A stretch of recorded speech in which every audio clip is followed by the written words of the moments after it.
Hello, Uta here of Trans Widow Uta Hagen YouTube channel. This is a daffodil, the first one of the Kedron, Kedron, variety, with a very short flute in the center, but a very pale yellow ruffle. I call them ruffles and flutes. You can see I don't have any other ones like this in my bouquet because this is the first one to bloom. So I have this idea. Let's see if I can get this in the screen. uh, okay. Um, I have this idea that if you are the mentor, the life coach, the person who is talking with a patient, either adult or adolescent, or, somewhere in the teens, whatever, who has cross-sex ideation, uh, I think after talking about what do you know about your grandparents, your forebears, and what must their work have been like, and how much actual gender stereotyped work do you think they were just always involved with? And because, there was a lot of work in the past before we had electricity and cars and uh, tractors and all those vacuums and all those very um, labor-saving devices. And so everybody worked. Women worked and walked and were strong. And so the idea of, the fainting woman who has all of her servants lining up to do work for her, that was, even for those who did have hired help, uh, they did plenty. And I have the idea that actually people in the past got to eat more because they walked places or rode horses and stuff like that and burned more calories.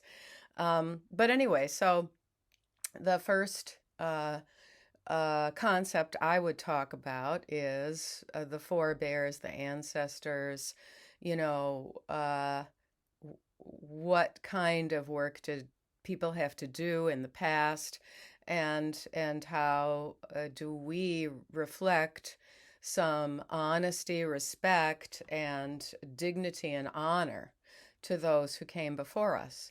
Then the concept of balance, of having your life in some kind of balance, uh, is a very important part. And I'm saying this um, in large part because of the detransitioners I've heard speak who said that this was their obsession.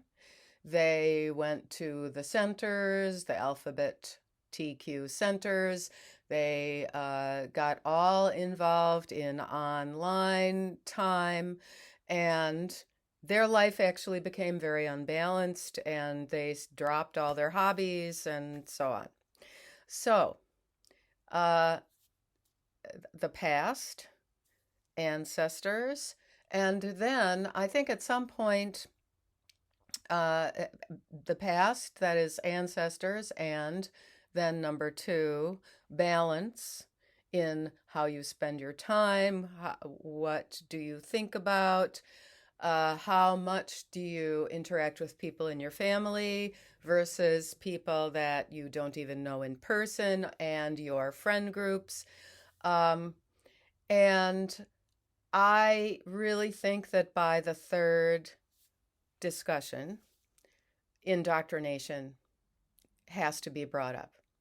Hopefully, with talking about uh, one's own personal history, along with how do we balance, how do we have a balance of everything healthy in our life. And I think the next thing would be indoctrination. I really just came to this as I was doing my gardening. I always do my best thinking outside.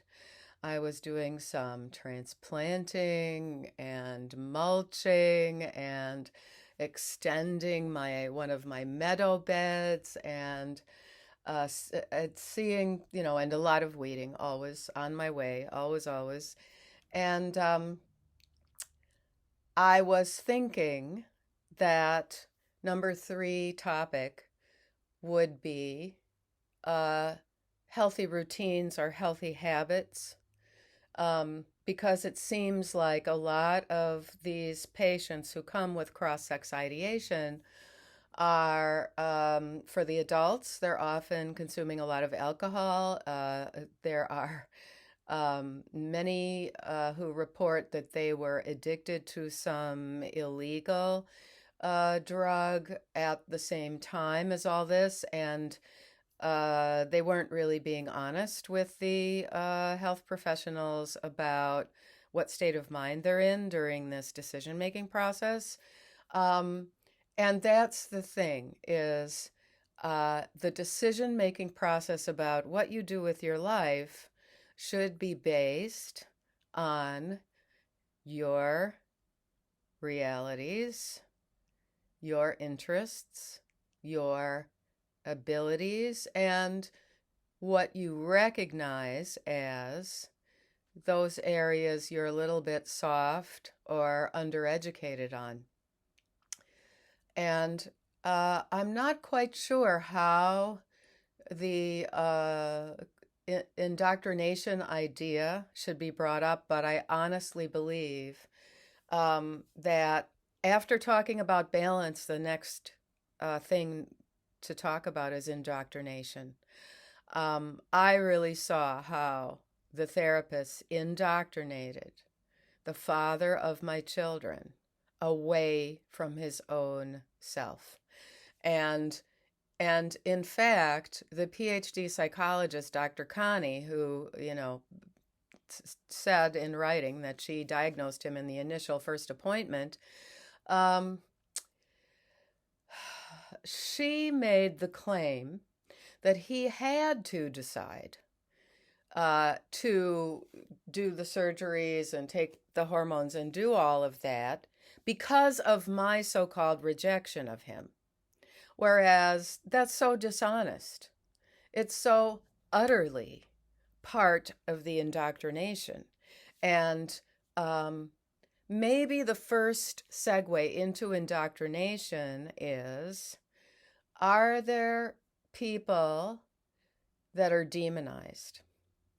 Are there people who are just spoken of very, very negatively in this new group you found, in this new idea you found online, because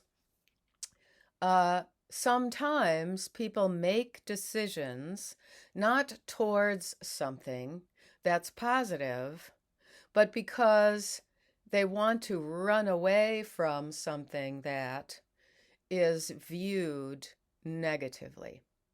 And I think this is actually a big part of the indoctrination, brainwashing, and capture that's going on with young people today.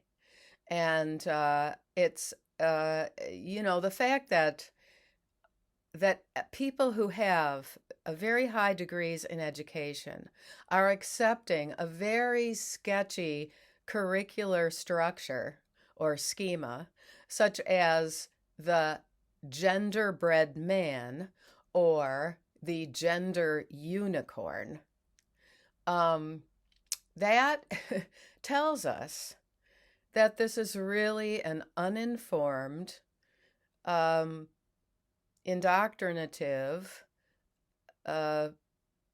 brainwashing system. It's, you can lead children towards the truth. And I did this in science when I talked about the false premise that perhaps snow is a gas. When I was teaching properties of matter, liquid, solids, and gases, we had a discussion about snow because, of course, we know rain is a liquid and we know ice is a solid, but we see snow blowing in the air. Maybe it's a gas. And then when we reason it out, we disprove that theory. And so a false premise, the whole concept of a false premise and indoctrination into that false premise is actually key to helping the patient. The weeds are calling me. Yes. So, stop to smell the daffodils.